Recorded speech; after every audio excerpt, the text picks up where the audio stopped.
Have you ever wondered how the struggle for existence, a concept so fundamental to our understanding of life, has been interpreted and misinterpreted throughout history? Today we embark on a journey through time, from the birth of this concept with Darwin to its reinterpretation by Huxley and others. Our story begins with Charles Darwin, who gave us the formula for the struggle for existence.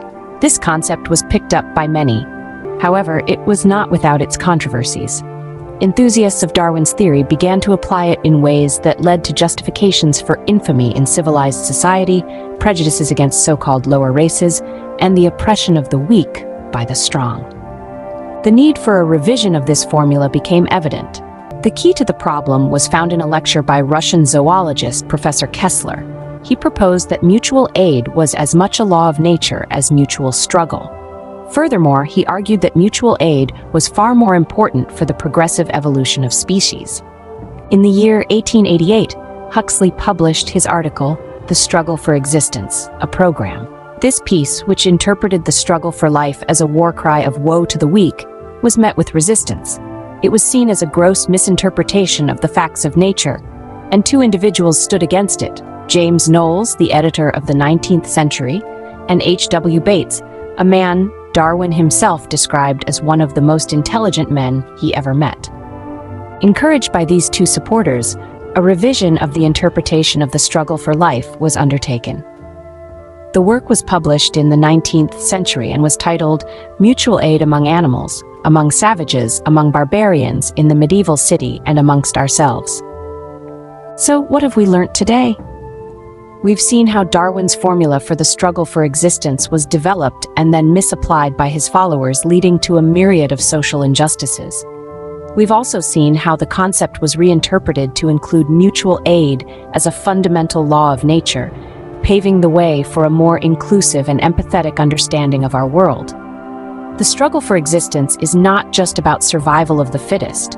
It is about cooperation, mutual aid, and the progressive evolution of species. It is a story of unity and diversity, a story that is still being written even today. Born in Moscow, Russia in 1842, Peter Kropotkin was a prince by birth, but his life took an extraordinary turn. At 16, he entered the Corps of Pages, an elite military academy. But rather than embracing a life of aristocratic privilege, Kropotkin chose a different path. He rejected his noble title, a decision that would shape his life and work. Kropotkin's scientific achievements are remarkable. As a geographer and explorer, he embarked on expeditions across Siberia, gathering extensive data and making significant observations about the physical geography and wildlife of the region. His work provided valuable insights into the understanding of the Asian continent's geography. In biology, Kropotkin challenged the Darwinian notion of survival of the fittest. He proposed the theory of mutual aid, arguing that cooperation within species played a significant role in evolution, as much as, if not more than, competition. His book, Mutual Aid, A Factor of Evolution, remains a seminal work in the field. Kropotkin's ideas were often ahead of his time. His theory of mutual aid challenged the dominant paradigm of Darwinian evolution. In conclusion, Peter Kropotkin was a man of immense intellect and passion, a scientist, philosopher, and radical thinker who dared to challenge the status quo. His life and work deserve recognition and appreciation. While his name may not be widely known, his ideas continue to influence a wide range of disciplines. The obscurity of Peter Kropotkin is not a reflection of the value of his contributions, but rather a testament to the challenges faced by those who dare to think differently.